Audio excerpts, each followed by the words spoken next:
I've been a professional dog trainer now for the best part of 8 years, and I've been at it in my own time well before that. But I'll admit, there are some lessons I wish I'd known at the start of my journey instead of fumbling through them later on. Knowing these would have saved me years of trial and error, and more importantly, gifted my dogs a more fulfilling life right from the off. Because let's face it, a well-trained dog lives their best life, whether we'd like to admit it or not. So today I'm giving you 4 lessons I learned the hard way. Lessons I wish someone had handed me on a silver platter all those years ago. Quick intro to me and my dogs. I currently have 5 dogs. Stark, my Belgian Malinois, Darla, a Romanian rescue, Ranger, a crossbreed, Kobe, another Belgian Malinois, and 2 sausage dogs, Martha and Luigi. They're all wildly different, but trust me, what I'm about to share applies to every single one of them. And odds are it'll apply to your dog too. And don't worry, I'm not here just to point out what you're doing wrong. Instead, I'll give you simple,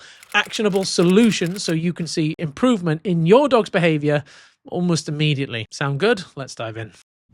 Lesson number 1. I completely misunderstood positive reinforcement. Don't get me wrong, positive reinforcement is brilliant, but early on I was told that all you needed was food. You whip out a treat, you dangle it in front of a dog's nose, and voila, you'd have an obedient dog. Puppy books made it sound like it was foolproof, as though all problems could be solved with a bag of kibble and a bit of enthusiasm. But here's the kicker: when does positive reinforcement start to work against you? Before we get into that, we need to understand how it actually works, because here's a spoiler, it's not just about waving sausage in front of your dog's face and hoping for the best. Positive reinforcement is adding something immediately after a behavior to increase the likelihood of that behavior happening again in the future. Key point there, adding it after the behavior. What if I were to tell you that using positive reinforcement can actually create a more ignorant dog if you do it incorrectly? I know I made this mistake, and you might be too. Positive reinforcement, when properly understood and applied, is absolutely the path of least resistance for transforming behavior. But here's the catch: it must be used correctly, and by correctly I mean rewarding the behaviors after they've happened, not trying to use it as a tool to fix disobedience in the moment. Let's talk about why this matters. Picture this: your dog is gallivanting around the garden at 11 p.m. You're in your dressing gown, ready to go to bed, cheese in hand, pleading with them to come back inside. They pause, they look at you, and then decide, nah, the bush is way more exciting. Finally, after what feels like an eternity, they saunter back and you, relieved, hand them the cheese. But here's the thing: what did your dog just learn? That ignoring you gets rewarded. In their mind, the sequence goes something like this: I run around like a maniac, I stall for as long as possible, I sniff some grass, I get rewarded anyway. And instead of reinforcing the coming back, you've actually technically reinforced the dog ignoring you in the first place. To flip the script, here's what you got to do: make sure your dog goes out with a leash on to begin with, ask them to come back in, make them come back in, and once you've done that, then you can present your reward. I would have that reward hidden where possible. When used thoughtfully, positive reinforcement becomes a powerful tool for shaping and creating reliable, joyful behaviors. But when misapplied, well, let's just say it turns into your dog's favorite game of negotiation. Now that we've covered rewards and how they should be used, let's talk about the other side of the coin: corrections. When I first started diving into the world of online dog training, I was hit with an avalanche of buzzwords like positive-based, science-based, positive reinforcement, modern training, force-free training, so on and so forth. And if you're anything like I was, you might have felt like corrections were painted as the devil incarnate, something to be locked away in a museum alongside old dinosaur skeletons. And at first, I bought into the idea wholeheartedly. Positive reinforcement was hailed as the answer to everything. For teaching behaviors, it was brilliant. But when it came to stopping unwanted behaviors, that's where things got murky. And if you've got a dog with a bit more oomph, say a Malinois or a working shepherd, you've probably realized that treats alone don't always cut it. So, like many, I swung the pendulum the other way. I would convince myself that positive reinforcement was a lie and success lay in strict discipline, rigid rules, and constant corrections. It was all about authority, right? Turns out that's not the answer either. Here's the thing: dog training isn't about picking a side, it's about balance. Let's simplify what can easily become a very complex topic. Do nice things with your dog and they'll like you. Do enough of those nice things and they'll probably love you. If you let them get away with everything, all the time, they're unlikely to respect you. And yes, I know respect is a bit of a taboo word in modern dog training circles, but let's be honest, who respects someone who always folds and lets them get away with absolute murder? And that's where corrections come in. And when used sparingly and fairly, they can set boundaries in a way that makes life a hell of a lot clearer for your dog. Now, before you start picturing some harsh military-style discipline, let me show you what a correction looks like in real time with Athena. So I wanted to bring Athena out now and show people and talk about the use of corrections, why we might use a correction, why it may not be a good idea to always avoid corrections with our dogs, and conceptually, I guess, talk about their main use. Now, the general rule of thumb, if a dog rehearses a behavior, if they practice a behavior, it gets reinforced, especially when it comes to innate behaviors like reactivity, aggression, and that expression we see in Athena when she's barking, lunging, growling at potentially people or dogs, they're innately reinforcing. So if we allow it to happen, then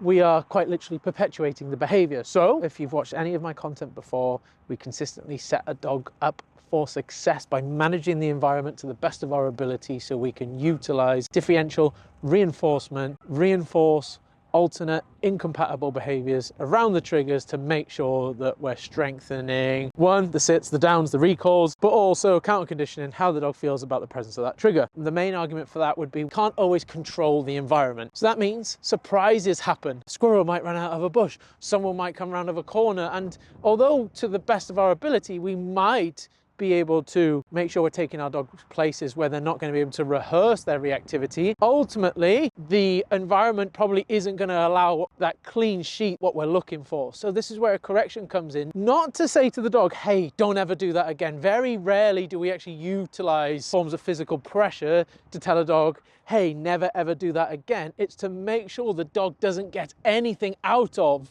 the unwanted behavior. So this is really important, fundamental to understand. I might walk Athena down the road. We might see 50 dogs. She's starting to think about that old behavior of barking, lunging, growling going extinct and it going away. But on the 51st dog, she barks, lunges and growls, and she gets the reinforcement from that, whether they be innate from within the dog or the external reinforcement of that other dog going away, all that reinforcement is going to come flooding back, and then we can create like that intermittent reward schedule in unwanted behaviors. It's really important that we set our dog up to understand a correction, how to turn them off, etc., etc. So I can do a little bit of that through play. I can do a little bit of that through basic obedience in and around the house. So I'm going to give a really easy example now. I'm going to bring someone out. Occasionally we do set the dog up to not fail per se, but to find a situation difficult so we can teach the correction. So when we hit the real world, the dog might try the behavior, get corrected.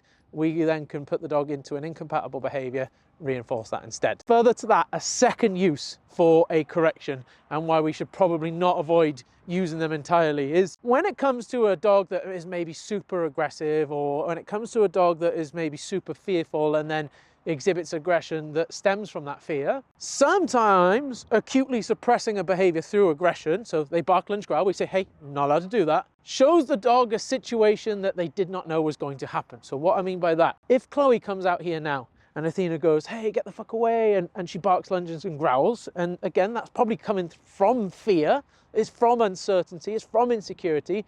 She barks, lunges and growls. I say, hey, don't do that. Chloe sticks around, and then Athena gets to experience a moment in time where she goes, oh, Chloe was never here to hurt me. I didn't know that. And I would never have known that if I'd barked, lunged and growled, gone into this frenzy, Chloe had gone away. Ultimately, all she would have learned from that process is when people come along and they're potentially threatening to me, all I need to do is bark, lunge and growl. And she in her head truly believes that I've stopped this thing hurting me because I've barked, lunged and growls. And sometimes we need the correction to say, hey, don't do that. Chloe was never going to hurt you. And then Chloe sits down, has her coffee, and Athena goes, oh, she wasn't coming to get me? And we say, no, she wasn't coming to get you. And sometimes when behaviors are so far gone and it's our dog's first port of call in terms of feeling pressure in a situation or within a certain threshold, a lot of dog trainers doing great work out there, but they're kind of getting stuck at that 10-meter threshold if they're not using corrections. Well, sometimes you have to push that threshold, say to the dog, hey, we're not going to allow that. You best calm calm the fuck down. And then the dog goes into a situation and goes, oh, we're not fighting, you're not out to get me. Oh, we're good. And sometimes the dog needs that in order to progress. Two of the main reasons why I think corrections are beneficial, and they will probably always be in my toolbox. Main one being stopping the dog getting reinforcement out of the behavior, e.g. person comes along, she barks, lunges and growls, they go away, she goes, oh, that's reinforcing because I wanted them to go away, I'll bark, lunge and growl next time. If I say, hey, you can't do that before the person goes away, the dog doesn't get anything out of it, and therefore I'm not allowing the unwanted feelings that she's going to get out of that reaction to come flooding back. Second benefit is I can show her, put her into situations where her feelings aren't validated. And what I mean by that is, hey, that person, that dog there, they were never going to hurt you. They were just minding their own business and they were always going to walk past anyway, regardless of what you did. Sometimes it's really important for our dog that they understand that lesson. We keep our reward rate high. We use corrections where necessary. I'm going to give you an example in a second. So I'm going to bring Chloe out. I'm going to do a bit of desensitization with Athena. So I'm walking along. I'm keeping my dog under threshold. You know, their arousal's at the right level. I've got my marker system in place. I'm doing all the right things. She's had a play prior to this. All the rest of it that you guys should be doing if you've watched any of our previous videos. Trigger pops out from nowhere, right? We can't help this sometimes. It might be the cockapoo running over from a distance that's got no recall, the dog over threshold, right? We can't afford the rehearsal for the unwanted behavior to happen. This is where a correction needs to come in.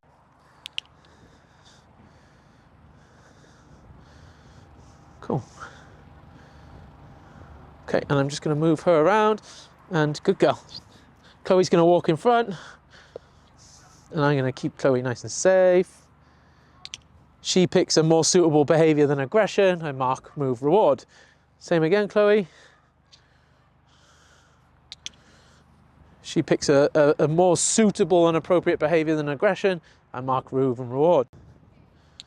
She's very quickly over Chloe now, which is good. And then perhaps she's more concerned about this little dog over here. Our intensity of correction needs to outweigh, so there's an example there, our dog's desire to perform the unwanted behavior. Think of your dog's unwanted behavior like a fire, a small campfire ideally. If we've done all the things outside of that session, teaching our dog lead pressure, teaching our dog a marker system, increasing their motivation, make sure they're biologically fulfilled, make sure they're well rested, make sure their arousal's at the right level, all of which I've spoken about in almost every single one of my videos, then that fire is going to be small. And should we need a correction, it doesn't have to be the big fire extinguisher. It could just be like, hey, we're going to throw a small blanket over that, the fire's going to go out. However, we're not doing any of our work outside of these training sessions that are set up and look like this. Then what happens is the fire's nice and big. And if we take our correction and we try and stop the dog, it's the equivalent of throwing a small bucket of water over that big fire. What's going to happen? The oxygen from the water is going to ignite the fire to a greater intensity than it did before. So we want to make sure we're setting our dog up for success and we're not constantly relying on suppression through the corrections. But if we need the occasional correction, we apply it at the right intensity to outweigh the dog's desire. We stop, cap that behavior, sit, put the dog into something else, mark, move, and reward that. We don't need to be going out relying wholeheartedly on corrections, but neither, for the two main reasons that I've explained, do we need to be allowing the dog to rehearse the unwanted behavior. And if we need pressure, need a correction, need a bit of compliance with the lead or tool in order to make sure that the dog is on the route to success and continuing on the path of more constructive behavior than aggression, then so be it. You're not a bad guy for doing that. Think of your dog's behavior as a novel you're writing. Positive reinforcement is your pencil, shaping the story by rewarding behaviors you want to see more of. Corrections are your eraser, there to fix any mistake or guide your dog back on track when things potentially go wrong. If you neglect to use your eraser, the story can become messy with smudges and errors, making it harder to read. Both tools are necessary, but making sure we use them at the right time for the best results. Point number 3 brings me to one of the most controversial topics in dog training, neutering. You spend 5 minutes on any dog training Facebook group and you'll see it brought up constantly, especially when it comes to issues like reactivity or aggression. It's often hailed as the go-to fix, a magical solution that will solve all behavioral problems, and I'll admit, before I become a professional dog trainer, I was convinced it was the first step for nearly every case. But does neutering actually make a difference? The short answer is, Well, yes and no. Here's the sciencey bit. Castration reduces the amount of testosterone flood in your dog's system, but testosterone isn't the aggression hormone people make it out to be. What it does drive is competitiveness, not aggression itself. So if your dog's reactivity or aggression is linked to competition with other dogs, neutering might genuinely help them become less reactive. But, and this is a big but, many dogs' aggression isn't about competitiveness at all. It's about insecurity. Think about it. We've all met that guy, you know, the one that's compensating for his receding hairline, his height, or maybe something else entirely. He doesn't feel great about himself, so he overcompensates, and sometimes that comes off as socially aggressive or over-the-top behavior. Dogs can be exactly the same. Now, here's where it gets tricky. Reducing testosterone in an already insecure dog can actually make things worse. Testosterone can fuel confidence as well as competitiveness. So when you take that away, you might actually amplify a dog's insecurities. Instead of calming them down, they might actually become more reactive and potentially more aggressive. Imagine we have someone who freaks out every time a room gets dark. Every time the lights go off, they start bawling and shouting. Well, neutering can be like dimming the lights. For one person, they might be sensitive to bright lights and be getting a headache, so dimming the light for them is a simple solution, problem solved. But for another person, dimming the lights only makes their fear of the dark worse. Neutering is similar. While it might help reduce certain behaviors linked to testosterone, it can also amplify insecurities in some dogs. And unlike dimming the lights, neutering isn't something you can just undo. Once it's done, it's done. You can't just stick a band-aid on the situation and expect everything to be fine again. But it's not all doom and gloom. Neutering can create a reduced sex drive in your dog. So your dog might stop sniffing excessively every blade of grass on the search for their new baby mama. That means they're potentially more focused on you and therefore easier to train, and by extension, potentially less reactive. So does neutering fix reactivity or aggression? Sometimes yes, it can help. Sometimes no. It all depends on the root cause of the behavior. And as always, training and understanding your dog's needs play a much bigger role than simply booking them in for having their bollocks chopped off. Okay, and my final point. If you've watched any of my other videos, you'll know I'm a massive advocate of biological fulfillment. Meeting your dog's exercise needs and, where applicable, catering to their breed-specific needs. But, and again, this is a big but, solely just meeting those needs isn't the magic wand solution to every behavioral issue as some dog trainers make it out to be. Let's talk about the trap we can fall into when we rely on exercise and fulfillment as our go-to fix. Here's the thing, if we constantly combat unwanted behavior by upping the exercise or providing more enrichment, we might actually be setting ourselves up for failure. Why? Because as we increase our dog's exercise and stimulation, we're also increasing their expectation for that level of fulfillment. It becomes a vicious cycle where theoretically, every single day, they need a little bit more exercise and more fulfillment just to remain balanced.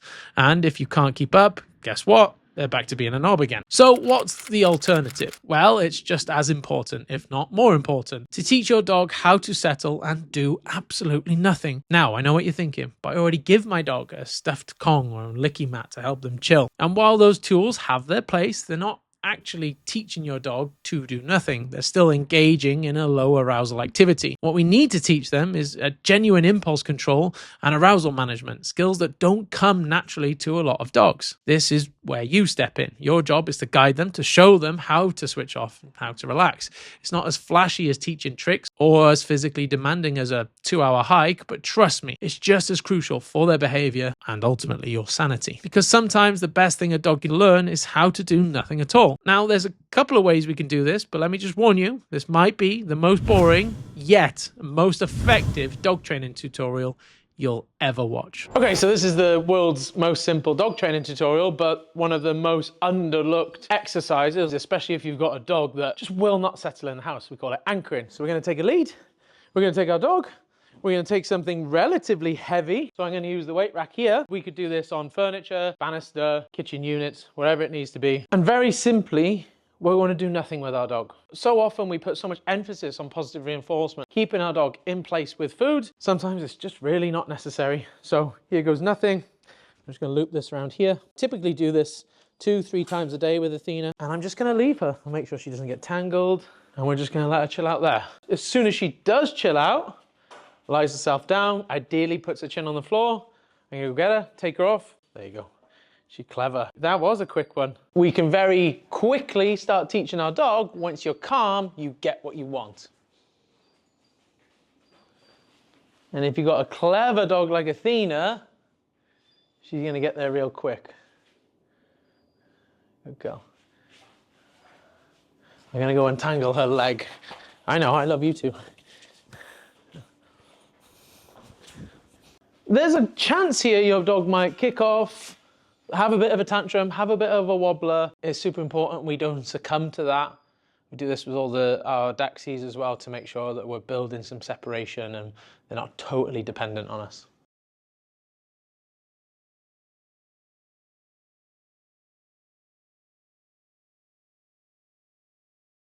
So there you go, that's what we mean by anchoring. You should be introducing it into your dog's everyday life to give them that ability to essentially do nothing.